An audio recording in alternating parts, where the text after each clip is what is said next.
বিশ্বাস বা অবিশ্বাস, কল্পনার অতীত। কিন্তু আজকের এই বিষয়গুলো আপনাকে প্যারানর্মাল বিশ্বাস করতে বাধ্য করাবে।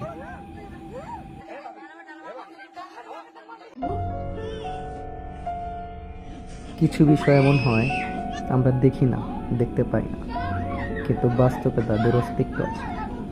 এখানে আপনারা যে বিষয়গুলো দেখতে পাচ্ছেন তার প্রত্যেকেই কোনো না কোনো মানুষের সাথে বাস্তবে ঘটে গেছে। সো আপনি সায়েন্সকে নিয়ে আসেন আর যাই কিছু করেন, এটার কোনো ব্যাখ্যা আপনি করতে পারবেন না। কিন্তু যাদের সাথে ঘটেছে তারা এর মর্মটা অবশ্যই বোঝে। তো চলুন আমরা ভিডিওগুলো দেখতে থাকি। Arrête-toi, arrête-toi, arrête-toi. Arrête-toi.